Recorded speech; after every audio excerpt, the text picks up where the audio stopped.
pleased to welcome Rachel Wiley. And Rachel Wiley, I heard her read at the Dodge Festival and was so impressed with her reading.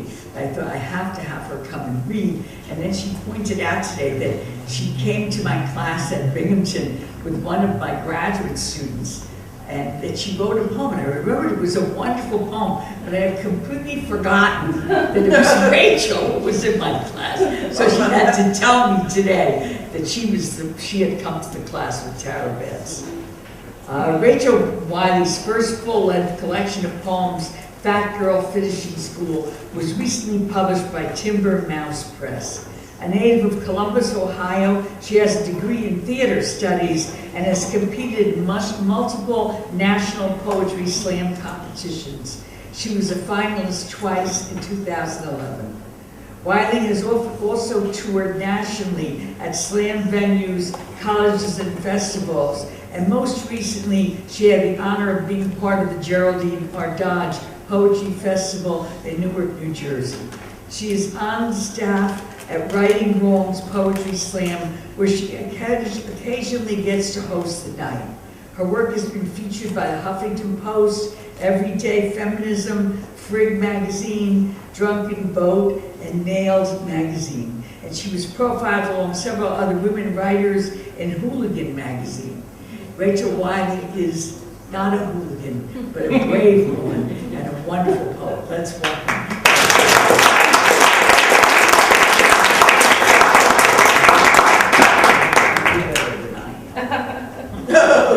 Okay, John, thank you.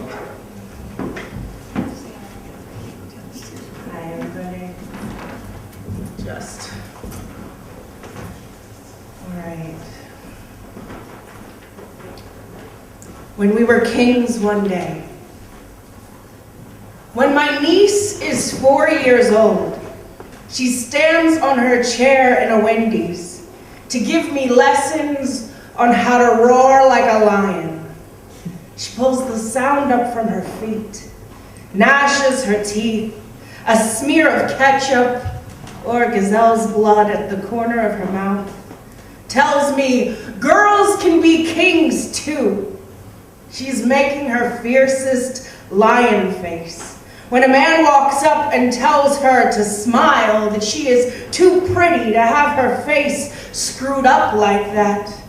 Before I can tell this man that my niece's face is not for his concern, she has obliged him.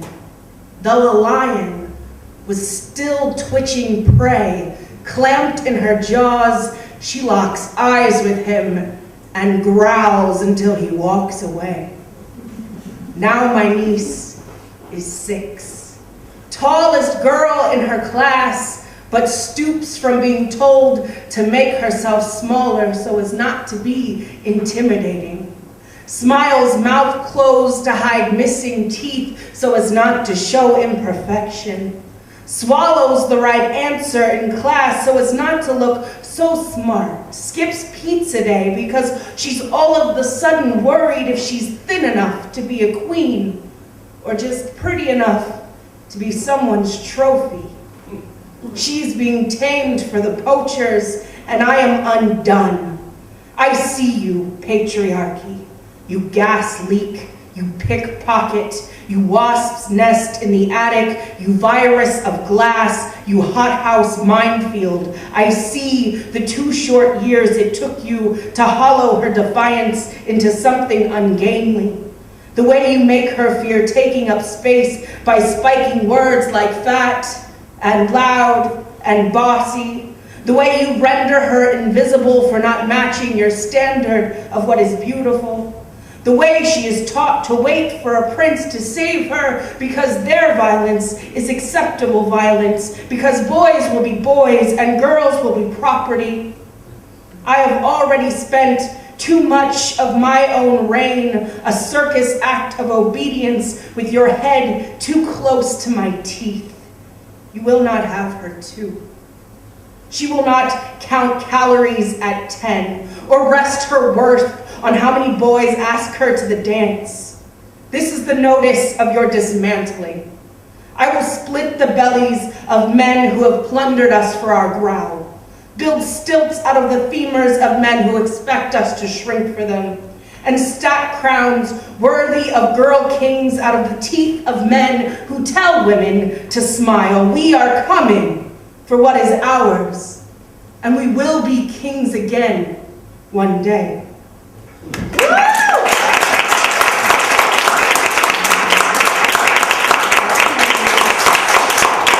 Here's my heart. All right. This one's short.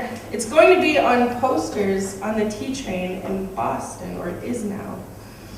This is just to say, after William Carlos Williams. This is just to say, I have eaten the beauty standards that were in the icebox and which you were probably clinging to for profit. Forgive me. They were fucking ridiculous, so binding, and so cold.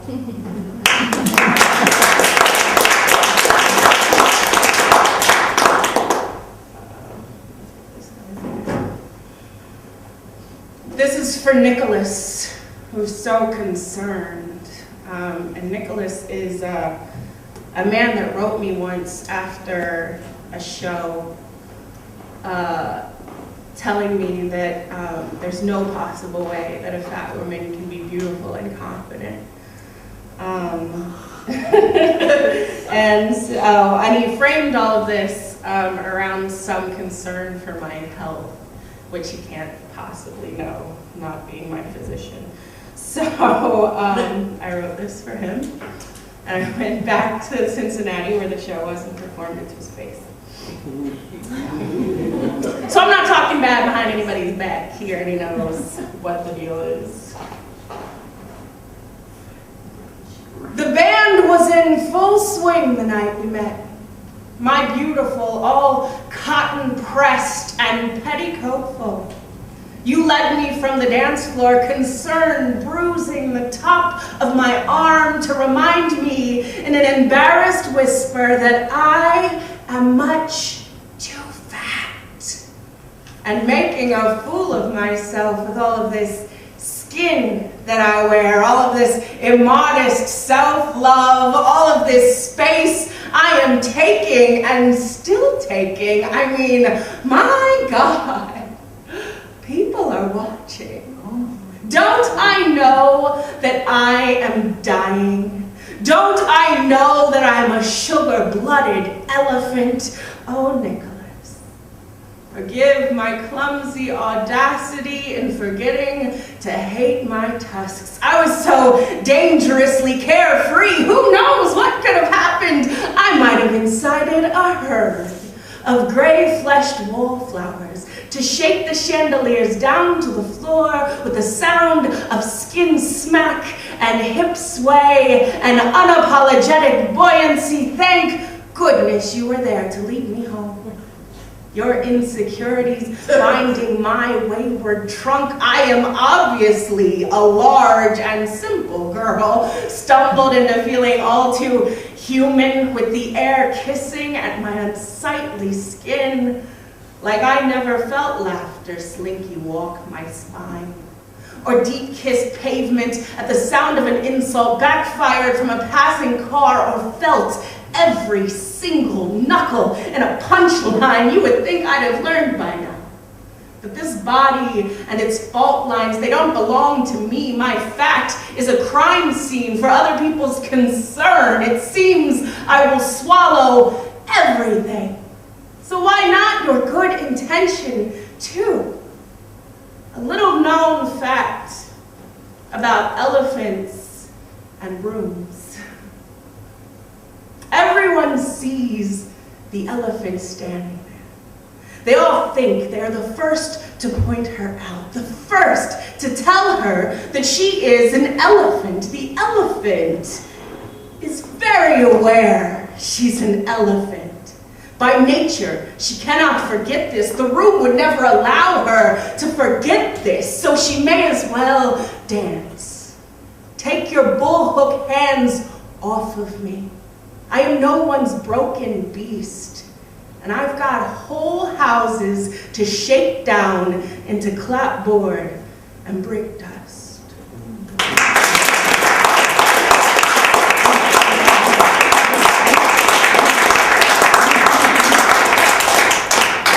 This is called Purple Hearts. The night my 87-year-old great-grandmother died, she was coming home from a date. But wet pavement and impractical shoes, a broken hip, a body in shock, a passing. The first time I ever heard the word slut, it kettle steam slipped from between the plastic pearl veneers of my Aunt Dolores as a procession of antique soldiers in their dressiest blues from the VFW, where my great-grandmother gave out warm plates and warmer hands to troops of empty-housed men, filed one after another, dropping the contents of their left breast pockets into the box where my grandmother lay, beautiful in far too much rouge, delicate like some ancient corsage. And I decided right then that someday I want to be a slut, just like Grandma, and be sent up to glory on a parade of grateful, unlonely hearts. This is called Purple Hearts. The night my 87-year-old great-grandmother died, she was coming home from a date.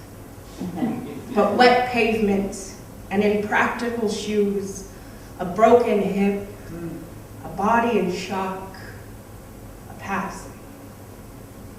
The first time I ever heard the word slut, it kettle steam slipped from between the plastic pearl veneers of my Aunt Dolores as a procession of antique soldiers in their dressiest blues from the VFW, where my great-grandmother gave out warm plates and warmer hands to troops of empty-housed men, filed one after another, dropping the contents of their left breast pockets into the box where my grandmother lay, beautiful in far too much rouge, delicate like some ancient corsage. And I decided right then that someday I want to be a slut, just like Grandma, and be sent up to glory on a parade of grateful, unlonely hearts.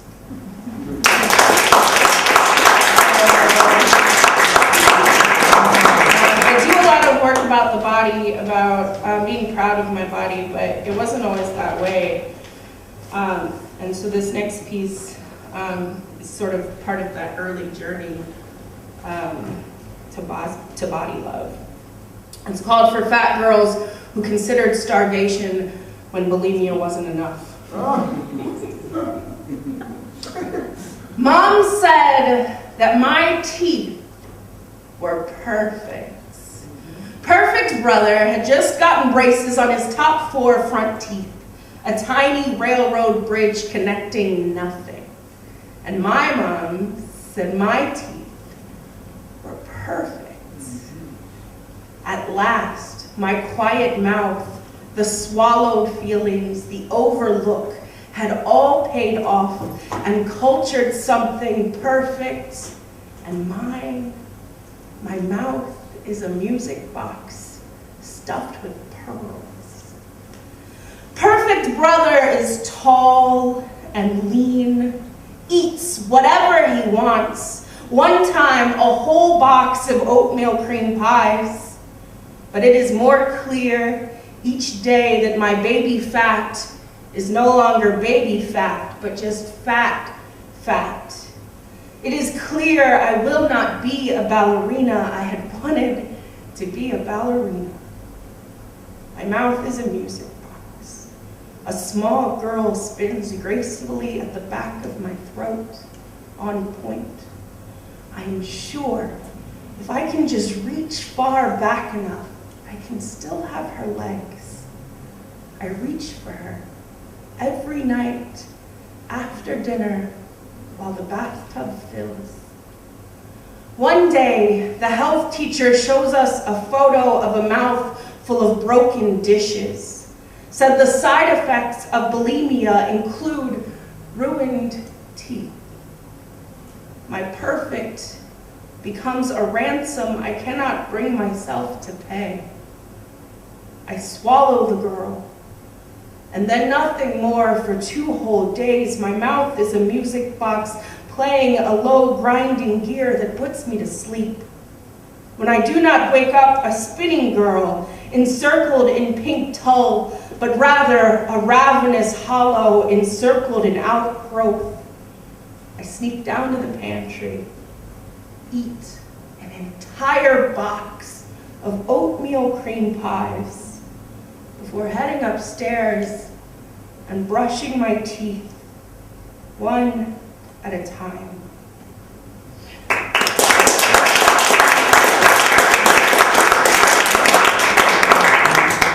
I'm not watching the time like a good person right now. Okay. Where's the note? There it is. Paper babies. My boyfriend sends me a text that asks, when we have a daughter, can we name her Marble? It's not the name, but the when that pulls me to a record scratch stop. 2 hours later, my roommate breaks up with his girlfriend because there was, quote, no point in stretching it out. He wants kids one day. She does not. 2 nights later, there's an hour-long argument at a party, a bossy girl slamming her hands on the table after I say, I would have had my tubes tied yesterday if I could. She spits threats that I will change my mind. I don't know how to explain that I am not in denial, that while there is ache here, it is not her saying ache. It is not the ache of clock hands. 2 weeks later, I am in the room when the strongest person I know and best friend of 15 years gives birth to her 3rd child. She tells me how the contractions feel like a wolf attack from the inside out. By the end, there is so much blood. I am rifle loaded and looking for the beast that did this to her. It takes me nearly a month to hold the baby. When I finally do, I slip a finger into his mouth and feel around his soft gums for fangs. 2 months later, my period is late. For the first time since losing my virginity, my boyfriend and I go to the pharmacy, buy a test. He makes a grand show of telling the cashier if it's a girl, we're going to name her Irma after his grandmother. I ration a little of the blood I am trying desperately to channel down to my uterus, up to my cheeks, and laugh for the first time the whole week. He holds me so miraculous that day that the minus sign almost feels like something was lost. They don't make Hallmark cards for your first pregnancy scare. There are no showers thrown for the moment you accept that you are much more wind drift feather than almighty motherly root. I promise this is a lonesome garden party never planned in haste. The guest list, a long-gathered hope chest of flower-pressed baby names left to decay in exchange for some different life. One where I can give in to simple whims without worry, or send postcards to my grandmother from all the places she never got to go, or curl up in the selfish abandon my own mother shouted from behind locked doors for. I do like children, but I own and like owning breakable things. I am and like being the one who breaks them. I do name each piece, though. Magda, Zora, Finn, Jack, Iris, Ada. There is this knowledge that he and I would make beautiful babies, Winston. He would make a great father, Florence. I would, despite my protests, make a really good mother, Oliver. There are pregnancy dreams, Ella. There are holding hands to belly and wondering what an answer might feel like, Harvey. There is sadness in knowing I will not be that piece of miraculous for him or with him. There is a strange and unexplainable guilt for wanting none of this. There is ache here. This I have named marble.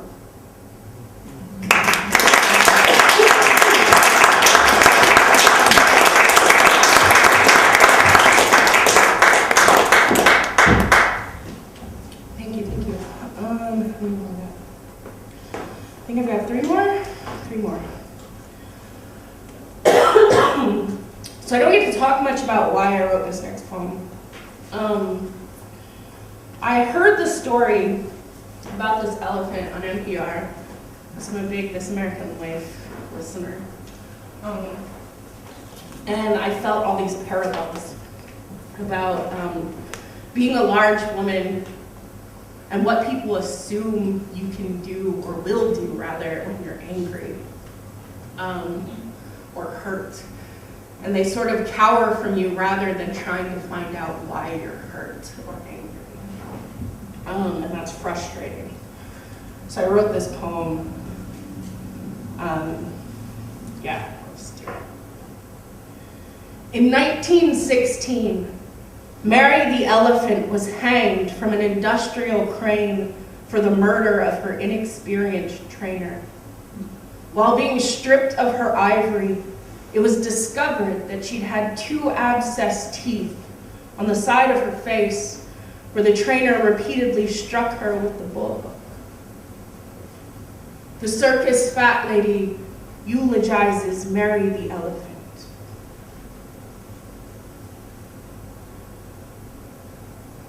They've gone and made you a ghastly ornament of uncontrol, Mary.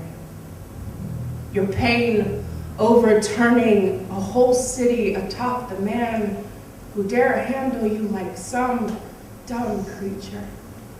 Your largesse, both your attraction and your charge, isn't it something? The way these small-souled people toss their hard-earned nickels at our feet, to marvel in our vastness, to be in the presence of our dangerous, to mock their fear and our contempt, to provoke our great mass into motion so they can crown themselves then movers of mountains, worshiping and damning us in one breath for the wonders that we are. The message is clear. If you cannot be small, at least make it easy to handle you. Your anger, Mary, our anger, Mary. It reminds them of all the ways we can undo them with half the effort. How dare you want for the gentleness reserved for pretty little things? How dare you be so beastly when they only meant to beat you grateful? And look, they've gone all drunk on bad justice, hauled you into the sky a thundercloud, named themselves the gods of your demise, robbed your gravestone face with hacksaws for all the trouble of your unrest. How quickly they forget the monumental hearts that drive these monstrous bodies. It took an entire mob and a railroad crane to give them their pound of flesh, and still you gave them tons. Mary, you are survived by all things large and wild-hearted and irreproachable. I survive you, Mary. I survive you, Mary. I survive you in every beastly enchantment I can muster.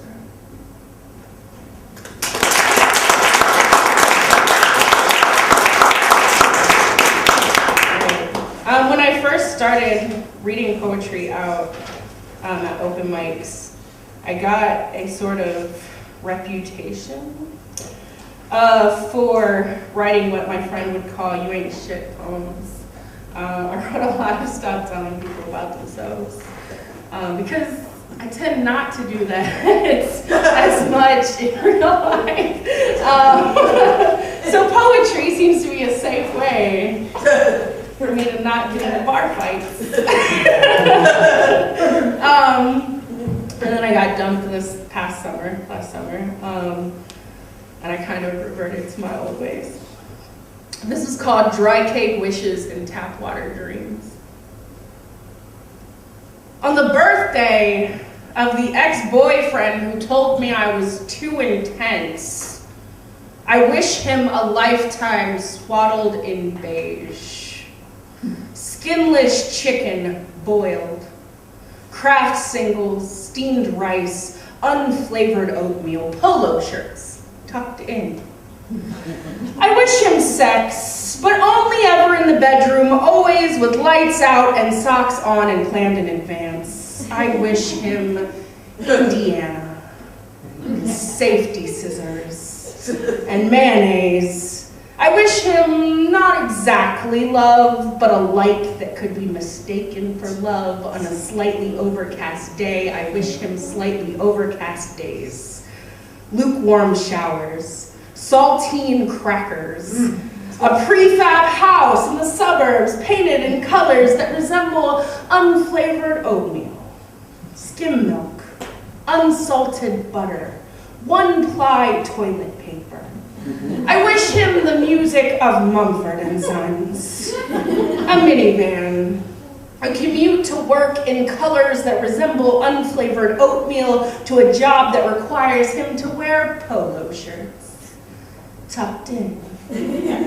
A windowless office, plain Cheerios, never Honey Nut, turkey bacon, which is neither as good as turkey nor bacon. I wish him crustless white bread sandwiches so he may never know that the bread saw the joyful heat of an oven. I wish him Great Clips haircuts. I wish him engagement photos in an apple orchard. A wedding in a strip mall chapel wearing his very best polo shirt, tucked in. A wife that wears headbands and uncomfortable silence. Half-hearted, lubeless hand jobs and a pair of dress socks for every anniversary. I wish him a golden retriever that pees in the exact same spot on the carpet, not every day, but just often enough that he forgets and steps in it in soft feet on a Wednesday. I wish him a week of Wednesdays and half-mast erections and endless conversations that never quite break the precipice of small talk. I wish him a lifetime of safety and platitudes, a soundtrack of fluorescent lights humming. I do not wish him me again. Oh, never me again. I do wish him all of the children he said he was not sure he wanted, including and especially a daughter whose eyes remind him far too much of mine. This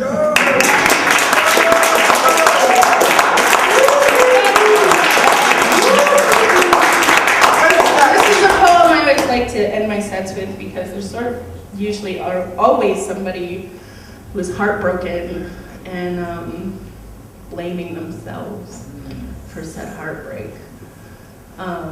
This is from another breakup I've done a lot.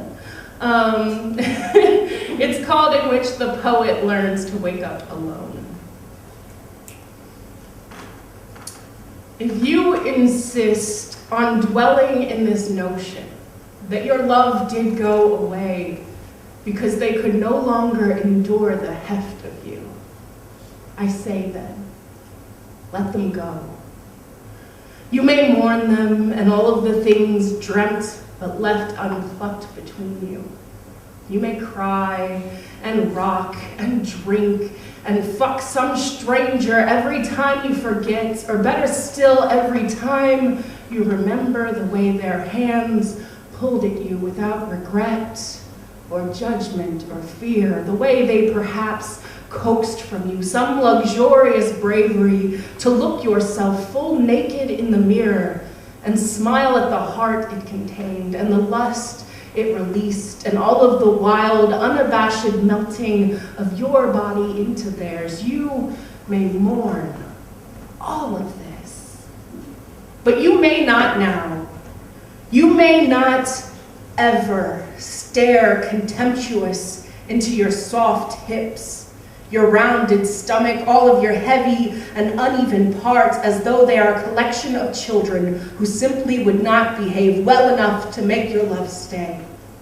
You may not punish your skin with untouching. There should be no mournful candle lighting, no forgiveness ritual, as your hips are not some obstacle to overcome. Your rippled and stretched skin are not an off-key choir to be endured. Take note from your thighs and the way they embrace one another like unshamed world in this, like unshamed love in this world so scared of touching. You hold so much warm that you must only be a holiday. And there is no penance, none whatsoever, to be paid for.